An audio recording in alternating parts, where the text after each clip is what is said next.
My entitled sister demanded I cancel my non-refundable honeymoon to Europe because she and her husband needed a child-free vacation and couldn't afford a sitter. I laughed and told her absolutely not. On the morning of our flight, my husband and I were standing in the check-in line at the airport when my sister suddenly walked up, pushed her 2 toddlers toward us, dropped their bags, and said, "Family helps family have fun babysitting." Then she literally ran out the sliding glass doors. She thought I would be forced to take them home and miss my flight. She thought I would cave. Instead, I calmly walked over to the airport police desk. I told the officers a woman I vaguely recognized just abandoned 2 children in the terminal and drove away in a blue Honda. I gave them her exact license plate number. Then my husband and I went through TSA, boarded our first-class flight to Paris, and turned our phones completely off. When we landed 10 hours later, my phone had exploded with 80 missed calls. Airport security had locked the terminal down, tracked my sister's car, and arrested her for child abandonment right in her own driveway. Child Protective Services had to take the kids to my parents' house. My mom left me a screaming voicemail saying I ruined my sister's life. Over a simple favor, I texted her back a picture of me drinking champagne at the Eiffel Tower and said she should have hired a babysitter. My sister is now facing actual felony charges, and her husband is filing for divorce to get full custody of the kids. My insane HOA president illegally towed my vintage car from my own driveway, so I legally bought the private road in front of her house and charged her a $50 daily toll just to leave her driveway. I had just moved into a quiet suburban neighborhood that was unfortunately run by a terrifying homeowners association president named Brenda. Brenda was a bored nightmare who patrolled the streets with a ruler measuring grass length and handing out massive fines for the wrong shade of curtains. I mostly ignored her until I finally bought my dream car, which was a beautifully restored classic Mustang. I parked it legally in my own driveway, but Brenda absolutely hated it because she claimed loud muscle cars lowered the property value of her pristine neighborhood. She left threatening notes on my windshield every single day, demanding I hide it in a garage, but I completely ignored her. One Friday, I came home from a business trip and my driveway was completely empty. I panicked and immediately checked my security cameras. The footage clearly showed Brenda directing a shady tow truck driver to hook up my vintage Mustang and drag it away. I marched over to her house and she stood on her porch with a smug smile claiming my car violated a special aesthetic clause and she had it impounded at a lot that charged $200 a day. She thought I would break down and beg her to release it. Instead, I called my lawyer and we started digging into the HOA public financial records. It turned out Brenda was completely incompetent and had actually forgotten to pay the county property taxes on the neighborhood's private access roads for the last 5 years. The city had quietly put the main road leading directly to Brenda's cul-de-sac up for public tax auction. I didn't say a single word to her. I went straight to the county courthouse and bought the road for just $4,000. I was now the sole legal private owner of the street directly in front of her house. I immediately hired a construction crew to install a heavy-duty commercial toll gate right across the entrance of her street. I programmed the electronic toll to charge exactly $50 per entry and exit. The next morning, Brenda tried to leave for her weekly hair appointment, but her luxury SUV was completely blocked by my bright yellow gate. She got out of her car screaming and actually tried to physically break the mechanical arm. I casually walked out, holding my official property deeds and a cup of coffee. She immediately called the police, demanding I be arrested for holding her hostage. 2 officers arrived, but after reviewing my stamped county documents, they smiled and told Brenda the road was private property, and she either had to pay the toll or walk. She completely lost her mind crying on the sidewalk while all her neighbors watched in pure embarrassment. To make things worse, my lawyer sued her for grand theft auto for illegally towing my car. Since she used unauthorized HOA funds to pay the tow truck, the entire neighborhood voted to instantly strip her of her presidency. She couldn't afford the constant toll fees or the massive legal settlement, so she was forced to sell her house at a massive loss and move away.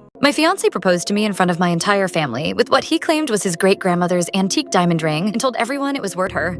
My stepmom stole my $40,000 college fund to buy her daughter a luxury sports car. She told me I should just take out student loans like normal people, and my dad actually agreed with her. So I smiled and told them they were right. But what they forgot was that the house they lived in was legally mine. My grandmother passed away 5 years ago. She left me her 4-bedroom house and a dedicated trust fund for my education. Since I was only 18 at the time, my dad was put on the account to help manage it. I let my dad and my new stepmom live in the house completely rent-free. I lived in a tiny dorm room and worked 2 jobs just so they could save money. My stepsister Chloe was a spoiled nightmare. She was turning 16 and demanded a brand new Tesla. My dad told her they couldn't afford it. But last Tuesday, Chloe posted a video screaming and jumping on the hood of a white Tesla. The caption thanked her amazing mom for making her dreams come true. I immediately checked my college fund account. The balance was exactly 0. My stepmom transferred all $40,000 the day before. I drove to the house and confronted them. My stepmom just rolled her eyes while sipping her coffee. She said Chloe needed a safe car and my education wasn't a priority. My dad looked at the floor and said family shares their wealth. He actually told me I was being greedy for wanting to keep my own inheritance. No, I didn't scream or cry. I just nodded and walked out the front door. They thought they won, but they completely forgot about the deed to the house. I went straight to a ruthless commercial real estate investor. I told him I wanted a fast cash sale, but he had to handle the eviction. Since the house was entirely in my name, I legally sold it that same afternoon. It closed in exactly 4 days. I signed the papers and walked away with $500,000. I used part of it to pay for my entire college tuition upfront in cash. 2 weeks later, my dad called me in an absolute panic. His voice was shaking. He said a corporate legal team just showed up with the police. The new owners served them a 48-hour notice to vacate before demolition began. My stepmom was screaming in the background that they had a right to live there. I sat on my new apartment balcony and took a sip of my tea. I calmly told them that family shares their wealth, so they could go share an apartment. My dad begged me for a loan to help them move. I told him him to ask Chloe to drive them in her new Tesla.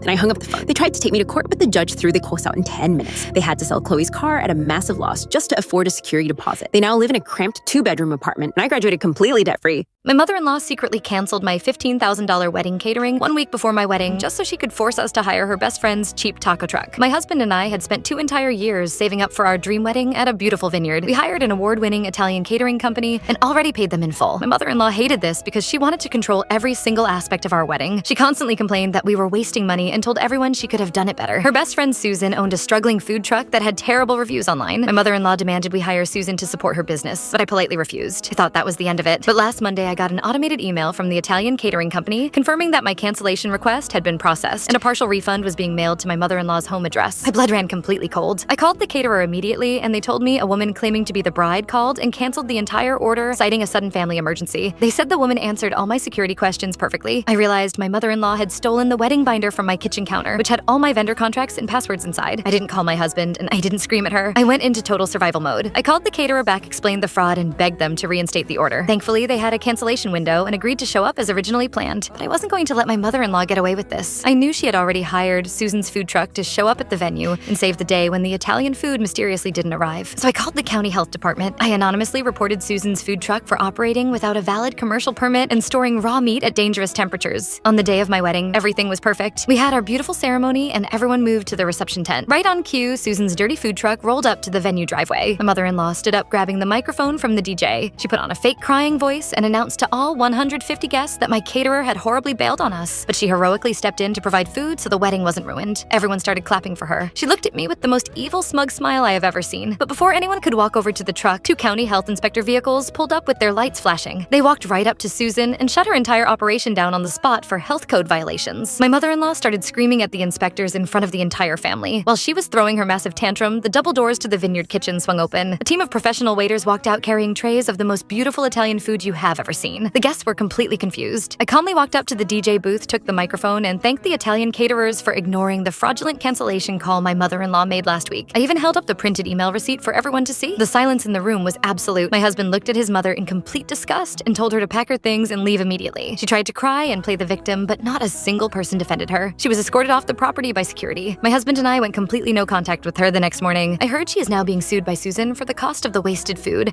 and she is entirely isolated from the rest of her family. My husband secretly moved his pregnant mistress into my rental property, telling her that he owned it. So I legally sold the house to a commercial developer for cash and let their corporate lawyers handle the eviction. Before I met my husband, Jake, I bought a cute 3-bedroom house in a growing neighborhood. When we got married, we bought a new place together, and I kept my first house as a rental property. The deed was entirely in my name, a premarital asset. Jake offered to manage the property to save us money on a management company. For the last 6 months, he claimed the house was empty because he was doing deep renovations before finding a new tenant. I believed him. Last Tuesday, Jake left his expensive power drill at home. I decided to drop it off at the rental house during my lunch break. When I pulled up, there was a pink welcome mat and a woman watering the front garden. I walked up pretending to be a friendly neighbor. She smiled and introduced herself as Sarah. She told me she was pregnant and her amazing boyfriend Jake owned this house and was letting her live here rent-free while they prepared for the baby. My blood ran completely cold. He was playing house using my property. I smiled, wished her a good day, and drove straight to my lawyer's office. I didn't text Jake. I didn't scream. I went into pure survival mode. A commercial real estate developer had been mailing me letters for 2 years, begging to buy the lot to build a parking garage. I'd always said no, but right then, I called the developer. I told him I'd accept his cash offer immediately. On one condition, they handle the eviction of the current squatter. The deal was signed and finalized in 4 days. A week later, Jake came home from work sweating, pale, and panicking. He said we had a massive emergency. There's a squatter in the rental house? He lied, his voice shaking. We need to hire a lawyer for $10,000 right now to get her out. I sat on the couch, sipping my tea. I slid a folder across the coffee table. No need, I said calmly. I sold the house on Monday. The demolition team is coming next week. He stopped breathing. Inside the folder were the sale documents, photos of him and Sarah, and my divorce papers. The developer's ruthless lawyers served Sarah a 48-hour corporate notice to vacate. When she found out Jake didn't own the house and had zero money, she dumped him instantly. The house was bulldozed yesterday, and Jake is currently sleeping in his car.